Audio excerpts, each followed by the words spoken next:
Hi friends, welcome back to Nitah Crochets. My name is Nitah. This is going to be just a mini tutorial to show you guys how you can get your already made corset top to pimp it and add a few things to it to make it look like this. But also, this is a mini tutorial to show you what you needed to rectify about your corset top before we can actually add all these things.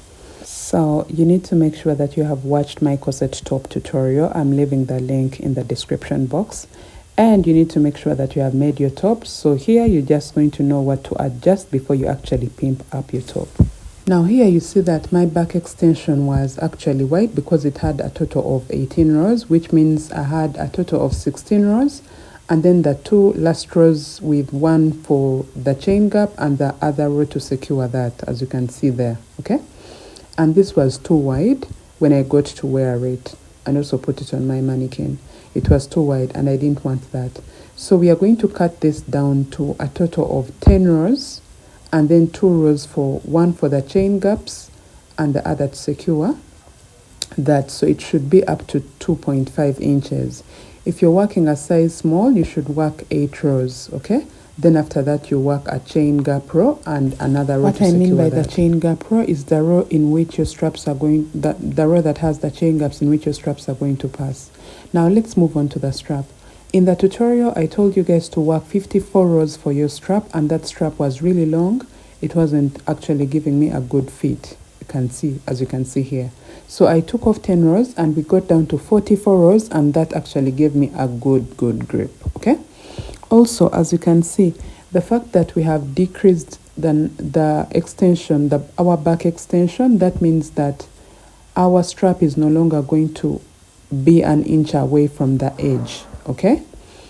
Our strap is going to start right at the edge, going up, like you can see in these two images. So I hope that is helpful. Now, the placement of our strap to the front, you're going to position our strap to the center so that it's not one-sided. When it's one-sided, you're not going to get a good grip for your bust, okay? So make sure it is at the center, because in the tutorial, I had said something else. Here, I was just showing you how the straps are now different after working the correction. To pimp your top up, you're going to need to watch this crochet ball tutorial that I made, and I'm making sure that the link to this is in the description box of this video. So you're going to make 6 bows that do not have tails and then 2 bows that have tails. Now the bows that do not have tails are the ones you're going to hand sew onto the bridges of your top. The bridges I mean are the chain ones and slip stitches we worked to connect the left piece to the right piece when working our corset top. So you keep skipping one bridge and then putting a bow onto the next bridge. As you can see, I put a bow up here, and then my next bow is going to go to the 3rd bridge, okay? Right there, you're going to see it, yeah, right there. So you just keep skipping one bridge and then placing a bow onto the next, because if we put bows onto each bridge, it's going to be too much, okay? Now, moving forward, you're going to get the bows with that have tails, and those ones you are going to hand sew them onto the seam line that connected the strap onto our breast cap, okay? That's where the bows with the tails are going to go. So right here you can see I have this bow that has tails, and this one is going to be hand sewed at the link where the strap meets the breast cap, okay? That's where you hand sew it. So you put one here on the left strap and the other on the right strap. And then after you have hand sewed this on, you are going to get your hook and work surface slip stitches. I think they call it surface crochet or something. You can correct me in the comments. I need to get that word right. I think it is surface slip stitches. I just know how to do it. I don't know the term in the crochet language. But that's what you're going to do along the highlights of your cups, okay? Along the highlights, like you can see, I worked one up here, making sure that I am working the slip stitches, the surface slip stitches, along that line that follows the one that I highlighted along my cap. And I did the very same thing at the bottom of the cap into the single crochet row that was worked at the edge of the cap, the very first single crochet row that was worked at the edge of the cap right there. So once you do that, you have everything set, and we are ready to work our bottom ruffles that are at the bottom edge of our top. To work our ruffles along the edge of our top, the bottom edge of our top. As you can see, after you have put all your bows onto your work, highlighted the curves of your cup, you are now just going to work ruffles at the bottom, and to do that, this is what you do. Insert your hook into the very last stitch on one end of your edge and pull up a loop. So once you pull that loop up, you're going to chain one,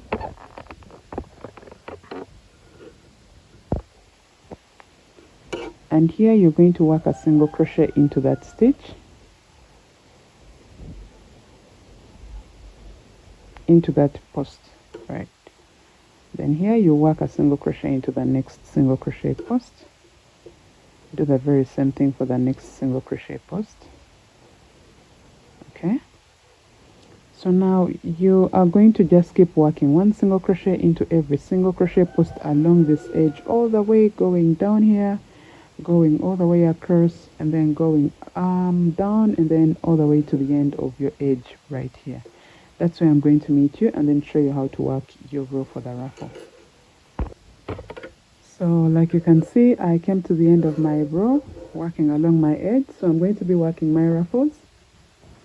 And something about the ruffles you're going to work for this design that are going to make this top really cute is here. When you get to this point, you're going to chain 2 and turn your work.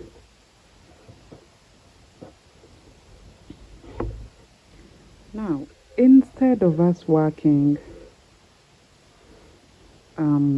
double crochets right into the stitch, we are not, okay, into this very first stitch, just to give us a starting point, I'm going to work a double crochet.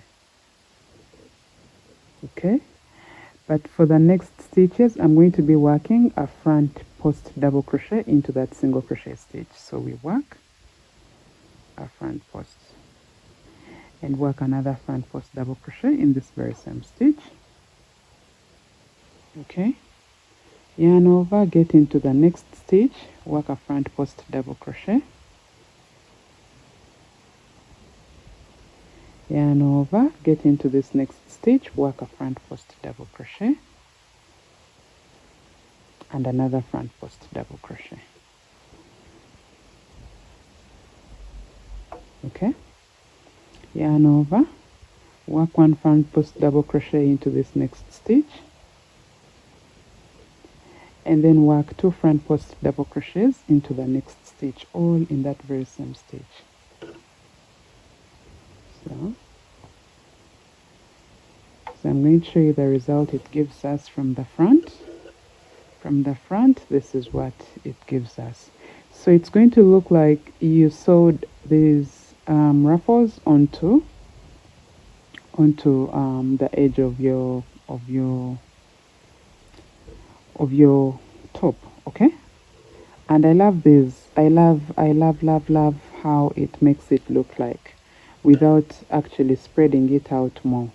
If we worked double crochets directly along this, it's going to stretch out this bottom, the bottom edge, and then you find that your work is actually wider at the bottom. So this saves us that and also keeps our work intact and in place. Okay, so you're going to do this all the way for every stitch, making sure that if you work 1 front post double crochet into this stitch, you're going to work 2 front post double crochets into the next stitch.